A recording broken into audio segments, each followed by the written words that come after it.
Glória a Deus. A paz do Senhor para os irmãos, amém? Tem crente vivo aí?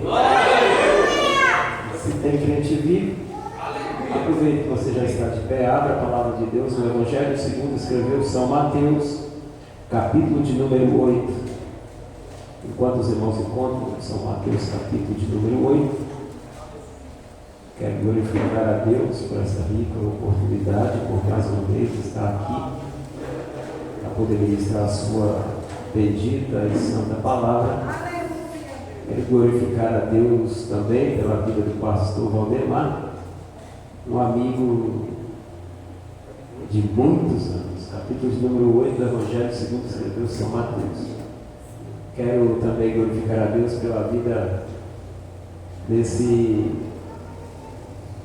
homem de Deus, simpaticíssimo, Cleitão diferenciado.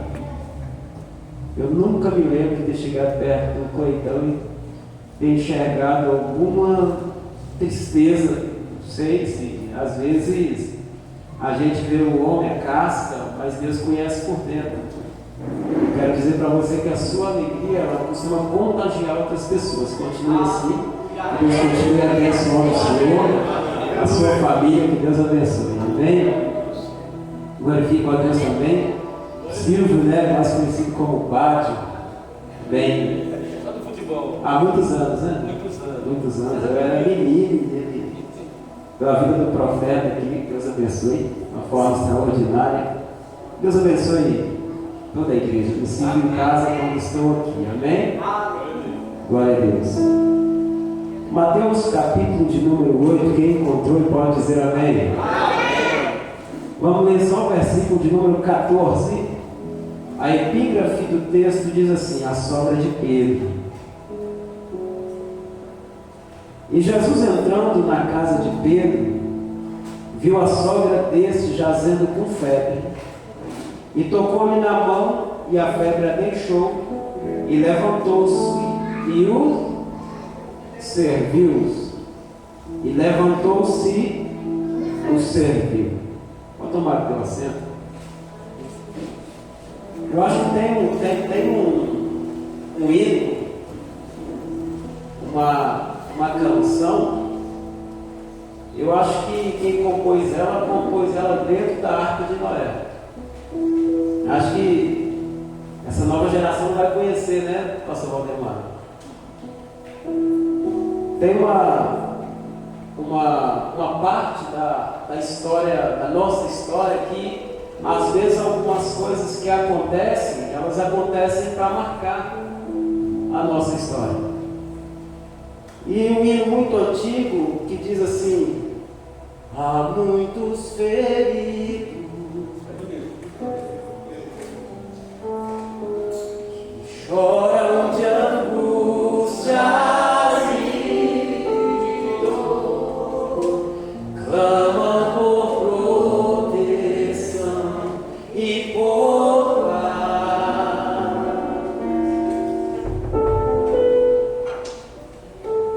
Amigos que sofrem suas necessidades, a mente hoje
por que esse hino veio na minha mente agora para nós cantarmos? Hoje me preocupa muito, em pleno século XXI, onde a tecnologia ela tem se avançado tanto. Hoje nós temos que atentar para uma coisa. Às vezes existem pessoas que nos questionam muito com relação a muita coisa que acontece, e às vezes muitas coisas contrárias. E por que diante de tantas coisas contrárias Deus não intervém e acaba com tudo que é contrário?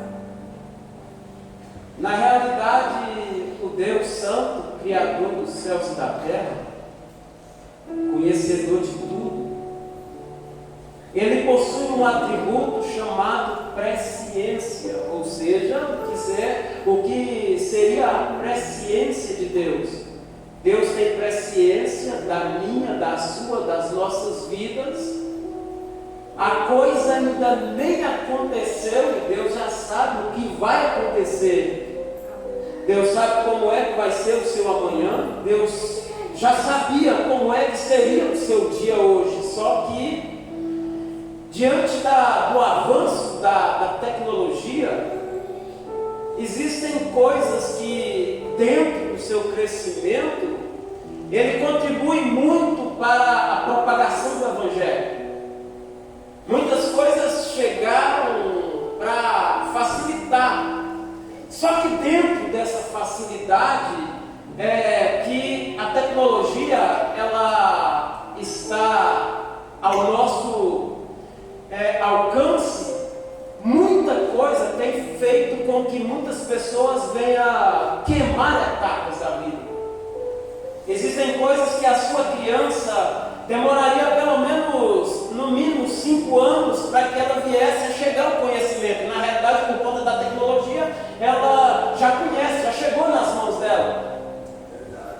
Hoje eu vejo a maioria das pessoas diante de uma situação que está te assustar, porque na realidade, hoje, a pessoa já não sabe mais o que é. Na realidade, a tecnologia tem arrancado a identidade de muitas pessoas. O aumento dela tem feito os nossos jovens a ter acesso a muita coisa que eles só teriam acesso daqui 5, 10 anos, elas já estão com acesso. Aí você vê, às vezes, muita deformidade dentro da cabeça delas, porque nada mais, nada menos, porque a tecnologia veio e bagunçou. Antigamente você pegava a Bíblia para ler, e eu não tenho esse costume. Tem gente que, na realidade, fulano, vem ministrar na minha igreja. Aí você pergunta, qual que é o tema aí? O tema é, jovens, vós sois fortes, porque já venceste o maligno. Aí, antigamente, a pessoa ia para a Bíblia Sagrada, ia procurar um livro que se trata sobre o assunto, ia estudar. Mas não, a tecnologia hoje ela mastiga as coisas. Ela já está lá, totalmente mastigadinha. É só você baixar, colocar o sermonário aqui e aplicar ele. Que Deus me fulmine agora se eu tenho esse costume. Não tenho esse costume. Eu ainda sou meio antipado, meio obsoleto, meio arcaico com alguma coisa. Ou seja, quando o irmão me convida para ministrar, o que eu faço? Eu vou para a palavra de Deus e dizer, Senhor, me revela uma palavra para que vá de encontro à necessidade dos meus irmãos. Só que hoje você não está entendendo. Antigamente você encontrava algum jovem que estava saindo da adolescência, entrando na posição de jovem para daqui a pouco casar. Você conversava com ele, ele tinha sede de querer ser o quê? Um pastor, um pregador da palavra de Deus. Agora a maioria dos jovens, eles não querem mais ser pastor. Sabe o que eles querem ser? Coach. Porque o coach dá dinheiro. Coach. Eu chego com uma palavra de autoajuda. Eu não preciso de uma palavra de autoajuda. Eu preciso de uma palavra ajuda do alto. Ou seja,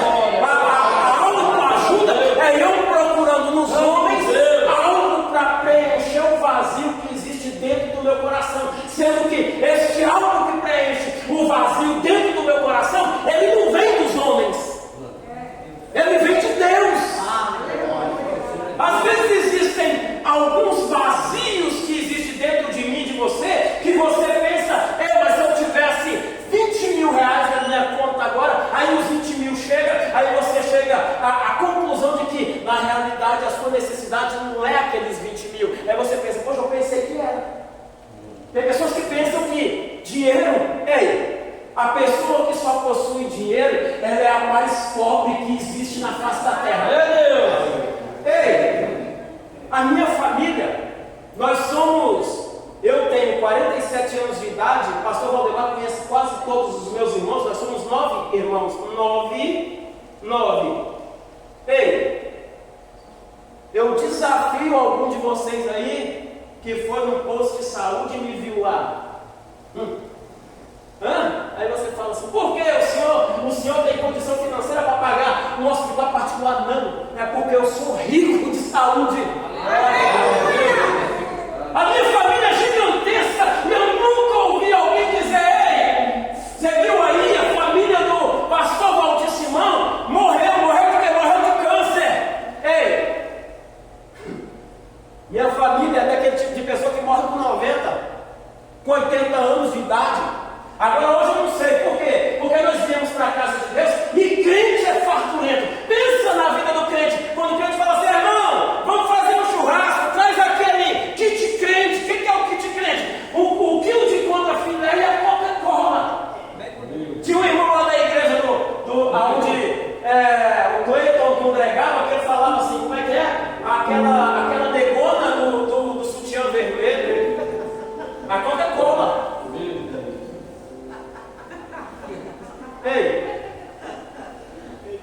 Existem pessoas que, para você que nos visita, para você que é visitante, não estou aqui para pregar. Primeiro que eu na realidade, o Cleiton é meio doidão de me convidar, porque primeiro que eu na escola secular não estudei. Eu passei para a 4ª série e parei de estudar, porque eu com 47 anos de idade, eu acho que eu casei, eu tinha uns 15. Fiquei morando com uma mulher que eu ainda não tinha conhecimento de Deus, não conhecia quem era Cristo. Eu tinha 15 anos e morava com uma mulher que tinha uns 25. Aí larguei dela, casei com essa, aí tem 30 anos que eu praticamente estou na igreja. 30 anos que eu estou na igreja, 47 anos, praticamente 30 anos de casado com a mesma mulher, 30 anos de casado. Tenho uma filha de 28 anos, um filho de 15 anos, uma neta de 8 e um netinho de 4. Então, na realidade, hoje eu sou um homem realizado.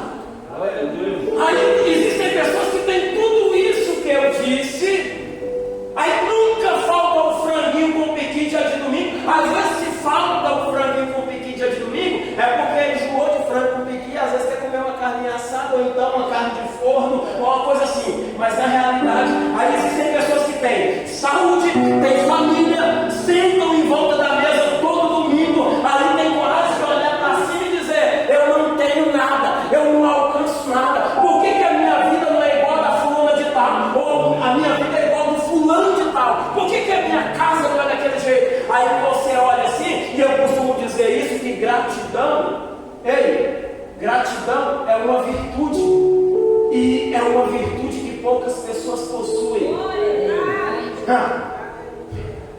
Eu saio de casa assim, eu olho para minha esposa, obrigado, Senhor, pela minha esposa. Eu olho, vejo meus netos moram comigo, e não é porque a mãe abandonou, não é porque eu quero eles morando comigo.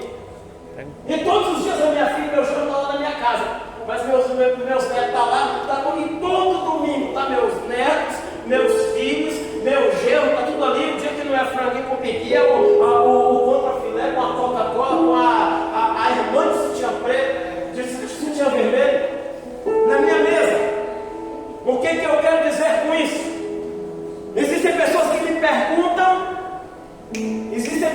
perguntam qual que é o segredo para ter uma vida vitoriosa. O homem, eu falei que eu não estudei, porém na escola secular, porém, se existe uma escola que eu estou todos os dias estudando e aprendendo, é a escola de Jeová, a escola de Jesus. A Bíblia Sagrada, ela fechada é um livro qualquer, mas ela aberta, ela é a boca de Deus para falar com todos os seres humanos da face da terra. A Bíblia, ela tem resposta para você passado, a Bíblia, ela tem resposta para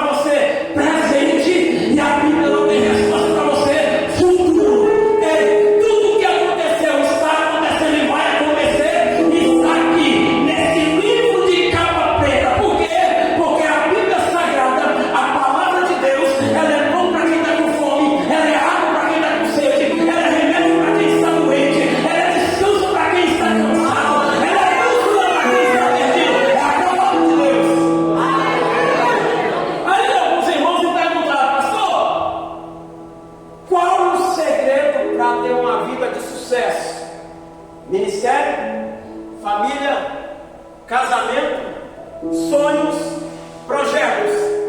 Eu tenho a resposta diante de um questionamento como esse. Quando alguém me pergunta, tem alguns passos que devemos dar? Os irmãos imaginam bem, Jesus está em casa. Quando ele cai a ficha, ele diz assim: preciso me batizar. E a Bíblia diz que Jesus desce para o Jordão.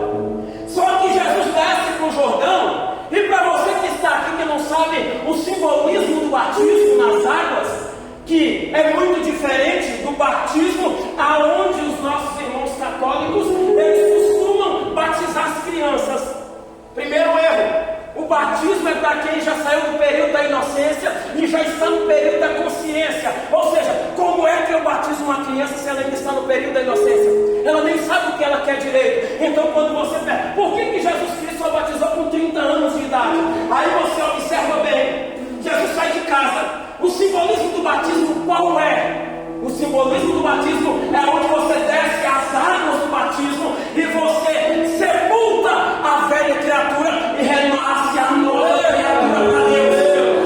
É por isso que às vezes você vai olhar, observar o batismo de Jesus, ou o batismo que Jesus ensinou, você pega o cidadão, você emerge ele nas águas e você levanta ele. Esse ato de você, é como se você estivesse sepultando alguém, aí a pessoa quando nasce já está no seu colo, você fazendo o quê? Já nasce uma nova criatura, ou seja, é como se fosse um bebê nas mãos de Deus.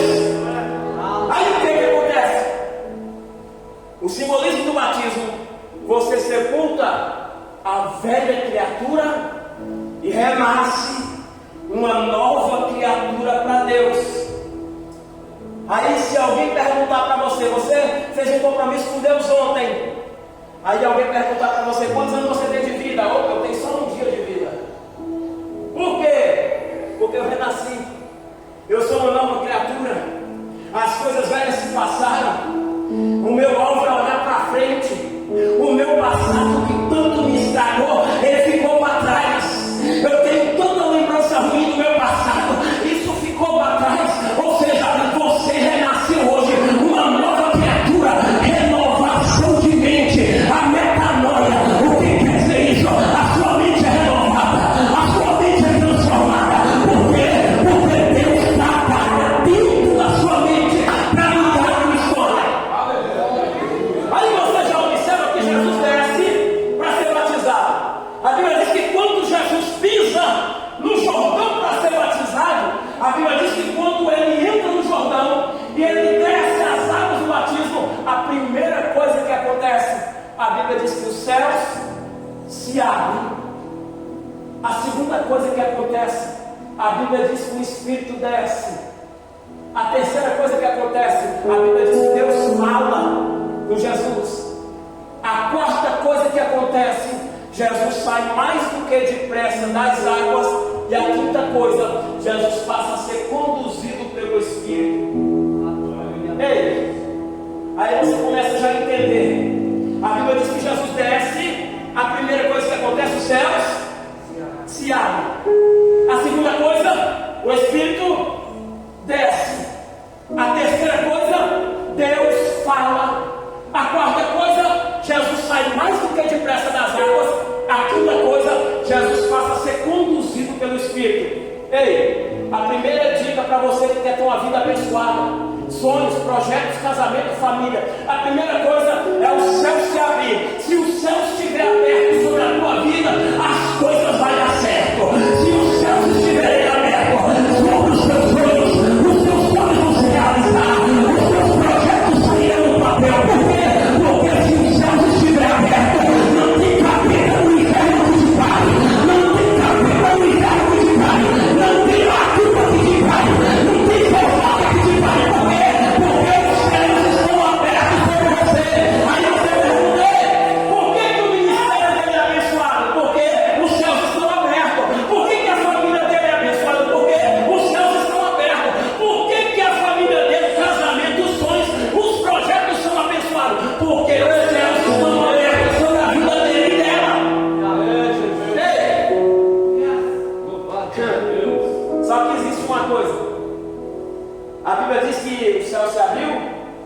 Espírito desceu, Deus falou, Jesus saiu mais depressa das águas e passou a ser conduzido pelo Espírito. Ei, o céu se abrir é com Deus, permanecer aberto já não é com Deus, é comigo e com você. Ei, o Espírito descer é com Deus, o Espírito permanecer já não é com Deus, é comigo e com você. Aleluia. Deus falar, Ele fala. Continuar falando não é com Deus, é comigo e com você. Ei, o Espírito Santo precisa te conduzir, mas o Espírito Santo não força ninguém. Você tem que dar legalidade para ele e dizer: Espírito Santo, até hoje eu andei pelo meu nariz, até hoje eu andei pelas minhas vontades, a partir de hoje a minha escolha. Por quê? Porque a partir de hoje quem vai conduzir a minha vida é o Senhor, quem vai conduzir o meu casamento é o Senhor, quem vai conduzir a minha família é o Senhor, quem vai conduzir os meus sonhos, os meus projetos é o Senhor. Mas o interessante é que Jesus passa a ser conduzido pelo Espírito, e a primeira voltinha que o Espírito do Senhor chama Jesus para dar, não foi na área de alimentação do shopping, não foi em verde espaço. A primeira voltinha que o Santo Espírito, a terceira pessoa da Trindade Santa, ele convida Jesus, fala: Jesus, vamos ali comigo. Aí Jesus fala assim: então bora, porque eu acredito que em todos os lugares que o Espírito Santo nos leva é lugar bom, verde espaço, não tem água, não tem comida, não tem fartura, não. A Bíblia diz que a primeira coisa que o Espírito faz é conduzir Jesus para o deserto. Meu Deus! Aleluia! Peraí! Jesus, depois de ficar cara a cara com Deus, ouvir a voz de Deus, porque quando o céu se abre, o Espírito desce e Deus fala assim: ei! Sabe esse aí que desceu as águas? Sabe esse aí que nasceu de novo? Sabe esse aí que o céu se abriu sobre o ministério dele, sobre a casa dele, sobre o casamento dele? Sabe esse aí? Ei! Esse aí é meu filho amado. Aí você fala assim: mas Jesus não era casado, mas você que é casado, você é o quê? Se Jesus é filho de Deus, você é o quê? Filho? Nós somos filhos. Só que o interessante aqui,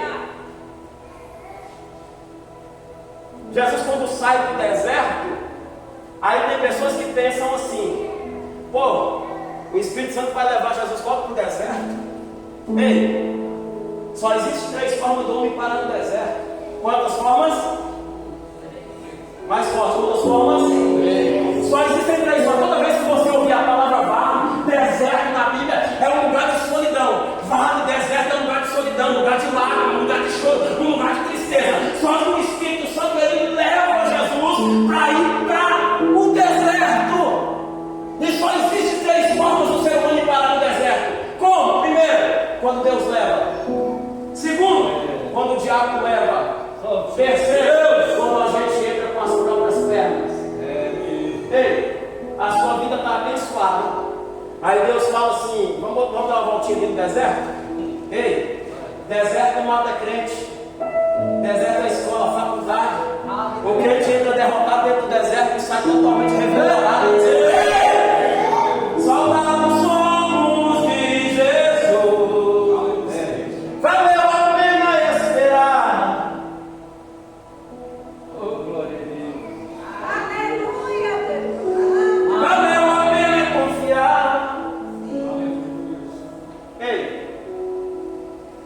quando Jesus te leva para o deserto, é porque Ele quer fortalecer a sua vida espiritual. O homem, o ser humano, é tricotômico, feito de corpo, alma e espírito. Deus, quando quer falar com você, não fala nem com a sua carne, nem com a sua alma. Deus fala com o seu espírito. E muitas das vezes nós alimentamos tanto a nossa carne, que aí nós não ouvimos mais a voz de Deus. Aí o que acontece? A carne está tão cheia que ela ofusca o espírito e a alma. Aí Deus olha e vê só carne.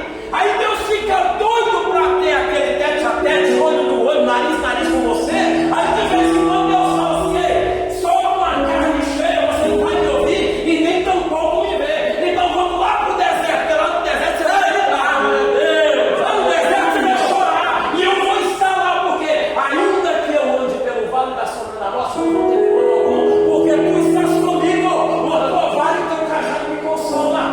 Aleluia.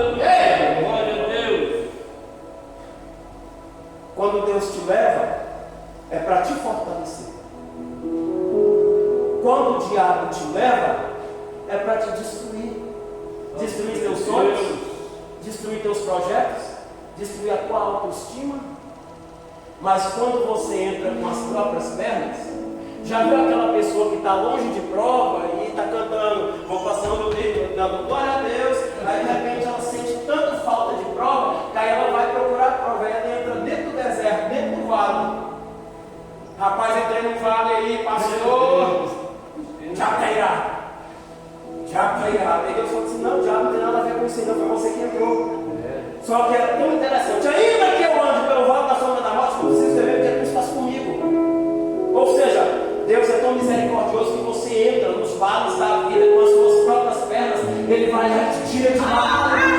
Ele tira você de lá. O teu casamento está dentro de um vale, Deus ainda vai restaurar. A tua vida espiritual está dentro de um vale, Deus vai lá e restaura. Por quê?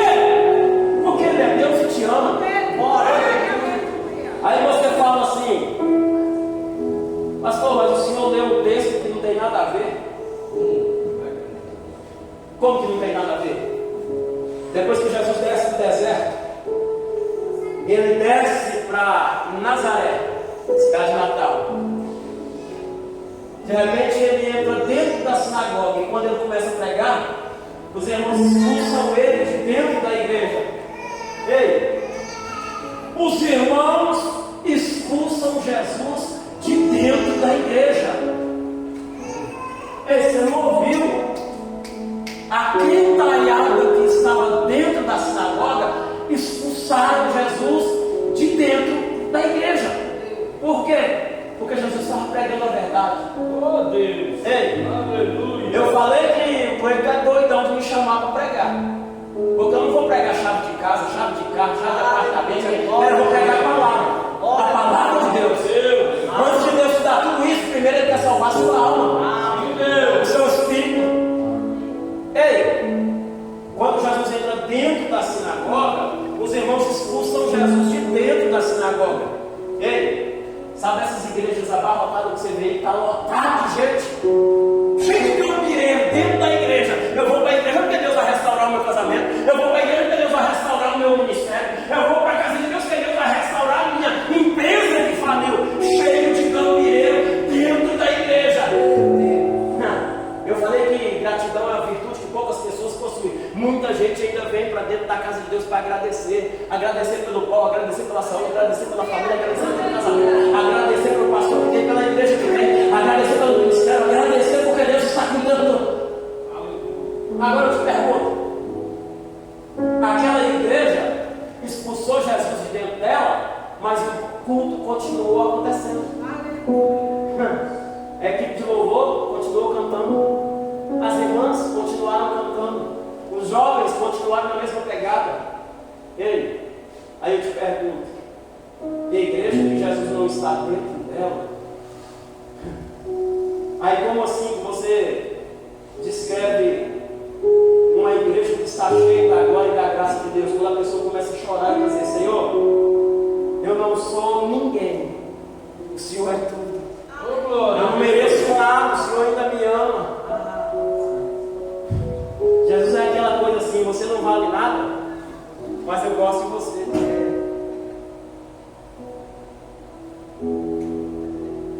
Quando eles expulsam Jesus de dentro da igreja,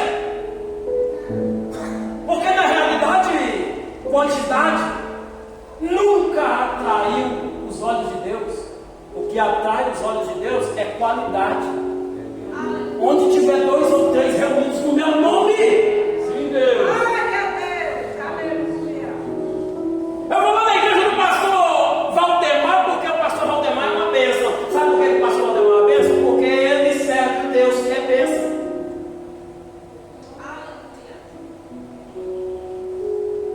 Ei, você não vem para a casa de Deus para assistir um culto. Você vem para a casa de Deus para prestar um culto. Glória a Deus. Quando você sair daqui e falar, nossa, o culto hoje não estava com nada, o seu culto não estava com nada. É verdade. A Bíblia diz que Jesus sai dali, aí no dia de sábado, ele desce para a sinagoga em Cafarnaum. Pedro está em casa dia de sábado.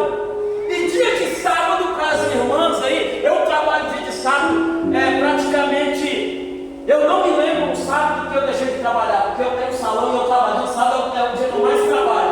O que acontece? Só que dia de sábado, a minha esposa está de folga e dia de sábado é dia da faxina em casa. É dia de limpar. Então, na maioria das casas, o dia de sábado é dia da faxina. Arrancar a sujeira. Ei, dia de sábado é dia de tirar a poeira, teia de areia, colocar as coisas no lugar, lavar a roupa, dar aquela faxina, sim ou não? Sim. Só o interessante é que nós preocupamos da faxina com a casa física, natural. Só que a gente esquece de dar uma faxina nessa casa aqui, ó. Eita Deus!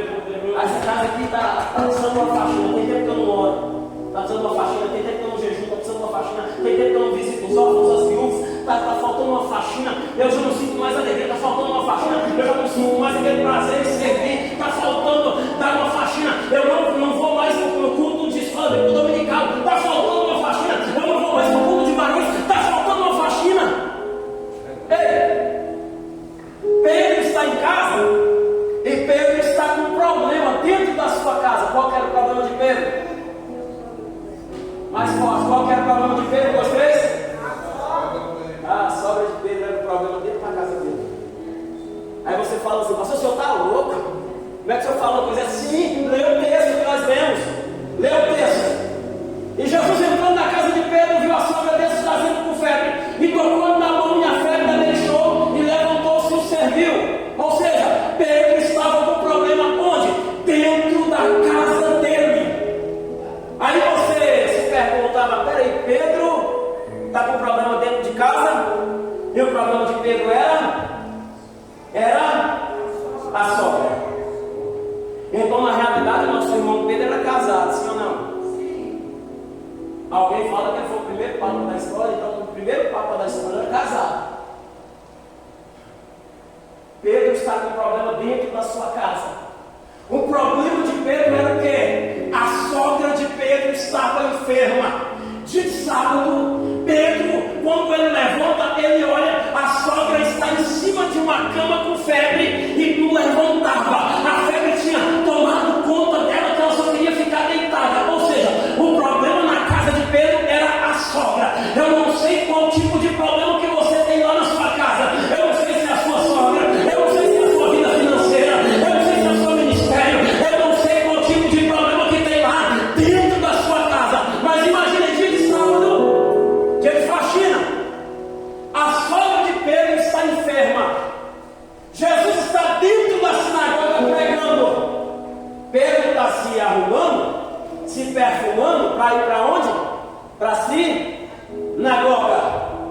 Eu acredito que, vamos conjecturar, eu acredito que a mulher de Pedro dá uma olhada assim e fala assim: ô Pedro, você viu o tanto de coisa que eu fiz, hoje ainda estou fazendo? E logo hoje eu conheci tanto de coisa para fazer. E a mamãe em cima daquela cama com febre, você ainda está se arrumando para ir para a igreja? Não, isso é forte. Tem pessoas que dão um espirro. Por que você não veio ontem? Eu espirrei, com medo. Por que você não veio ontem? Porque estava arrancando chuva. Por que você não veio ontem? Porque alguém pisou no meu pé. Por que você não veio ontem? Porque a irmã não me deu a oportunidade de cantar. Por que você não veio ontem? Porque o pastor me pôs naquela posição. Por que você não veio hoje? Por causa disso e daquilo. Imagine, Pedro estava com um problema dentro da sua casa, mas o problema que Pedro estava enfrentando dentro de casa não atrapalhou Pedro de ir para a casa de Deus. Ou seja, você que está com problema, nós que estamos com problema, se nós queremos resolver o problema, não é lá dentro da tua casa, é na casa de Deus. Quando você vem para a casa de Deus, Deus fala com você. Quando você entra dentro da casa de Deus, você está triste, Deus te alegra. Se você está caído, Deus te levanta. Se você está pensando que parou, Deus está dizendo, vai continuar, porque eu estou dentro da tua história. Glória a Deus, aleluia. Pedro desce da sinagoga, Jesus termina de pregar. Eu acredito que Pedro chega e Jesus fala assim: Jesus, o senhor tem alguma coisa para fazer depois do culto aqui? O senhor vai para onde? Olha, acho que eu vou dar uma idinha ali, depois eu vou para casa comer aquele franguinho. Não, Senhor, eu queria convidar o Senhor para entrar dentro da minha casa hoje. O Senhor precisa entrar dentro da minha casa hoje. Sabe o que Pedro está dizendo? Se o Senhor não entrar dentro da minha casa hoje, está tudo acabado. Se o Senhor não entrar dentro da minha casa hoje, ela já arrumou as malas. Se o Senhor não entrar dentro da minha casa hoje, eu já não sei o que fazer. Se o Senhor não entrar dentro da minha casa hoje, eu vou me enforcar. Se o Senhor não entrar dentro da minha casa hoje, eu vou tomar uma atitude que não vai agradar o Senhor. Ou seja, Pedro está convidando Jesus para entrar dentro da tua casa. Se a vida de Pedro espiritual tivesse uma desgraça, eles estão convidando Jesus para entrar. Se lá dentro da casa de Pedro tivesse alguma coisa que estava atrapalhando a vida de Pedro, Pedro falou: Jesus, o Senhor precisa entrar dentro da minha casa hoje. Verdade, Deus. Aí a Bíblia diz: e Jesus entrando na casa de Pedro. A minha e a sua Bíblia diz que Jesus entrou em muitos lugares. E todos os lugares que Jesus entrou, nunca mais foi o mesmo. Jesus entrou dentro da casa de Jairo, a casa de Jairo nunca mais foi a mesma. Jesus entrou dentro do deserto, o deserto nunca mais foi o mesmo. Jesus entrou dentro de Betânia, Betânia nunca mais foi a mesma. Jesus entrou dentro do mar, o mar nunca mais foi o mesmo. Jesus entrou dentro do barco, o barco nunca mais foi o mesmo. Jesus entrou dentro da casa de Zaqueu, a casa de Zaqueu nunca mais foi a mesma. Jesus entrou dentro de Betânia, alguém deu uma olhada, Jesus entrou no defunto, porque Jesus é meio doidão, né? Igual os clientes que eu conheço. Jesus chega em Betânia, chega lá na sepultura de Lázaro, Jesus conversando com o defunto. Aí é por isso que hoje muitos crentes é taxado como doido. Alguém também olhou em Jesus e falou assim: ó, Jesus está conversando com o defunto. Chegou uma hora que Jesus está conversando com uma árvore. Aí fala: não, o homem está conversando com uma árvore, o homem está conversando com o defunto. Ei, eu já vi muita gente conversar com o defunto. Ei, Maria, por que você me deixou? Ei, Zé, por que você foi embora? Ei, Joãozinho, por que você não aguentou mais um pouco? Ei, eu nunca vi foi o defunto levantar. Agora o meu Jesus não. Ele chegou dentro de Betânia, Lázaro estava dentro da sepultura, Jesus conversou com o defunto voltou à vida. Agora, Jesus entrou dentro do deserto, quase 20 mil pessoas com apenas 5 pães e 2 peixinhos. A multidão foi alimentada e ainda sobraram 12 vezes. Jesus entrou dentro da casa de Jairo, não imperava lá era morte. Quando Jesus entrou, a Bíblia diz que ele conversou com uma menina, alguém deu uma risada e fala: esse Jesus é doido, a menina está morta. Jesus conversa com a menina volta à vida. Ei, a Bíblia diz que Jesus entrou na casa de Pedro. Sabe, para você ter um ministério abençoado, casamento abençoado, sonhos, projeto abençoado, Jesus precisa entrar na sua casa. Jesus precisa entrar na sua história. Jesus precisa entrar dentro e falar assim: Jesus precisa ser o centro da sua adoração. Tem gente que fala que a Maria é ela, não, peraí, Jesus. Foi Jesus que morreu na cruz do Calvário. Glória a Deus, aleluia. Marta Teresa que eu contava, foi uma grande mulher que passou por aqui, mas ela não morreu em uma cruz. Sim, Deus, verdade. Lá dentro da minha casa, o centro é Jesus. Glória a Deus. O segundo ser da Trindade divina. Jesus entrou dentro da minha casa um dia. Quando ele entrou dentro da minha casa, ele mudou a minha vida. Ele mudou o meu coração. Quando Jesus entrou dentro da minha vida, ele mudou a minha história. Ele mudou a minha visão. A Bíblia diz que quando Jesus entra dentro da casa de Pedro, quando Jesus entra dentro da casa de Pedro, a primeira coisa que aconteceu, para Pedro ter a vida mudada, a história mudada, a primeira coisa que tinha que acontecer, Jesus precisava entrar, e Jesus entrou. Quando Jesus entra, a Bíblia diz que ele vê. O que Jesus vê? A sogra de Pedro deitada em uma cama. Ei, escuta aqui. A Bíblia diz que Jesus entrou. Segunda coisa, a Bíblia diz que Jesus viu. Sabe por que Jesus viu? Porque ele entrou. Eu quero dizer para você que Jesus só viu o problema porque ele entrou. Enquanto você não deixar Jesus entrar, para ele ver de fato o problema, glória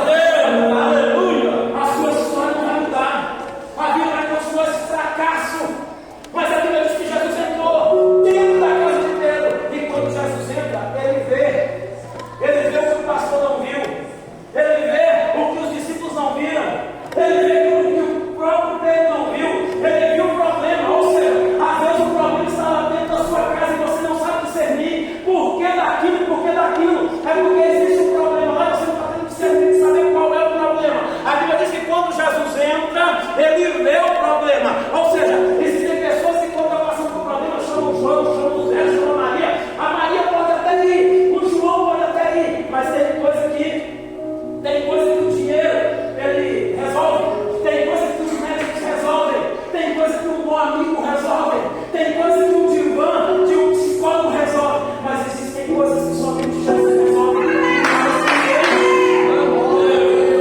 A Bíblia diz que Jesus entra. Quando Jesus entra, ele vê. Ei, tem pessoas que vê o seu problema, aí ele entra, ele vê, aí ele quer dar palpite. Sabe qual é o palpite? Eu tinha uma amiga minha que morreu com esse problema aí, ó. No passado, foi só 2 dias para morrer. Sabe aquela pessoa que te joga lá embaixo? Sabe aquelas pessoas que passam perto de planta, a planta murcha? Já viu? Aí tem pessoas que estão dentro da sua casa, as coisas estão dando errado, você pensa, mas será por quê? Escolha. Seja seletivo nas escolhas de quem você vai deixar entrar dentro da sua casa. Tem pessoas que estão pensando, a minha irmã tinha que me contar para ir na casa dela só para me enviar aquele problema e sair contando para todo mundo. Ei, eu quero dizer para você que está aqui nessa noite. Jesus entrou, estou vendo o relógio, nós vamos até meia-noite. Ei, Jesus entrou. A Bíblia diz que Jesus viu o quê? O problema. E quando Jesus vê o problema, terceira coisa, a Bíblia diz que Jesus toca no problema. O que Jesus faz? Ele toca no problema. Ei, Jesus precisa tocar na ferida. Jesus precisa tocar na ferida que existe dentro do seu casamento. Jesus precisa tocar na ferida que existe dentro de você. Jesus precisa tocar naquela ferida, porque muita gente já tem futucado a ferida. E quanto mais você cutuca a ferida, ela piora. Mas Jesus, quando toca, não piora. Às vezes pode até doer, mas daqui a pouco o benefício vem.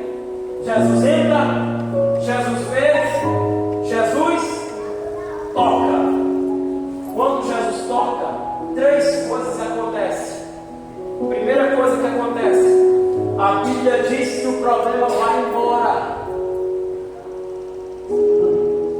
Ei, a enfermidade tanto acabava com aquela mulher, acabava com aquela família. Aquele problema que atrapalhava aquela família de andar, aquela família de marchar. Jesus entra, Jesus vê, Jesus toca. Primeira coisa, aquele problema vai embora. Segunda coisa, a Bíblia diz que aquela mulher fica de pé. Terceira coisa, a Bíblia diz que a mulher passa a servir. Escute, quem não presta para servir, não serve para prestar.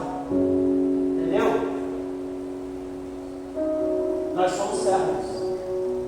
Servos do Criador dos céus e da terra. Se nós somos servos, Ele tem todo o poder para chegar e invadir a minha casa, os meus sonhos, os meus projetos. E Ele pode mudar tudo. Mas Ele é tão cavalheiro que Ele bate.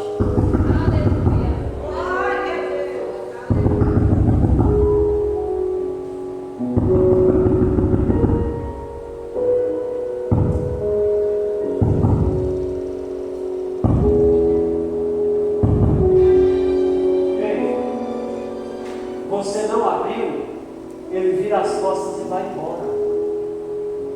Mas Ele nos ama tanto que Ele volta no outro dia. Ele volta e diz assim: e aí? Vai continuar com essa mesma pegada? E aí?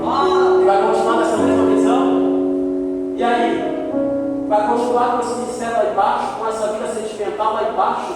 Ei, Jesus quer transformar vidas aqui. Eu poderia muito bem ter vindo aqui, ter feito como esses pastores que são coach hoje, e dizendo que você tem que pegar o seu dinheiro quando ele tem envelope. Peraí, eu não sou assim. Se eu fosse, eu não estar rico. Mas eu falei para vocês que quem tem só dinheiro é a pessoa mais pobre que existe. Eu não tenho dinheiro, mas eu sirvo o dono do ouro e da prata. Ele nunca me deu minha abundância, porém ele nunca deixou faltar.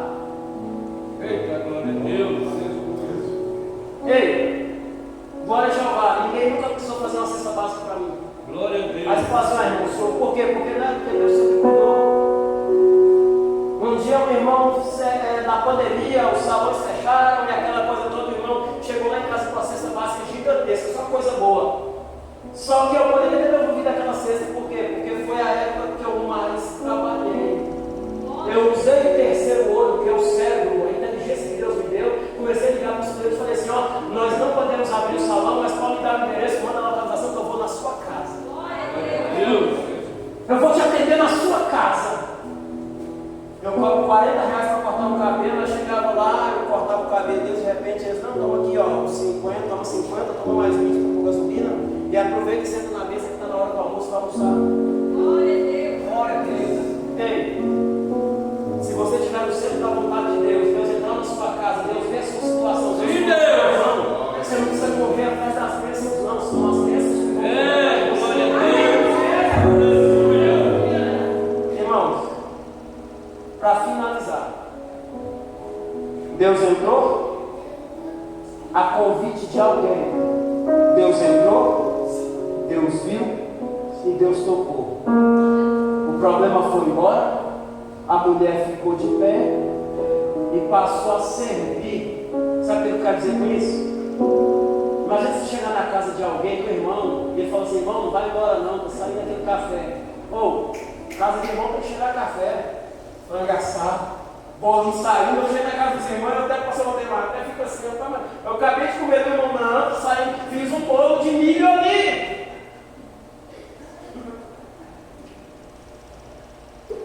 Irmãos, em nome de Jesus, para você que é cristão, para você que não é cristão, para você que é simpatizante, eu quero dizer para você que está aqui nessa noite. Às vezes muita gente prega muita balela, achismo. Ei, a única coisa que você precisa conhecer é a palavra de Deus. Pegue esse exemplar lá dentro da sua casa que está aberta no Salmo 91 ou no Salmo 23, que a página já está até amarela. Comece a comer. Não é literalmente não. Gênesis, Êxodo, Levítico, Deuteronômio, Números. Começa a comer, por quê? Porque a Bíblia diz que foi a leitura que foi feita no Salmo 119, verso 105: lâmpada para os meus pés é a tua palavra e luz para os meus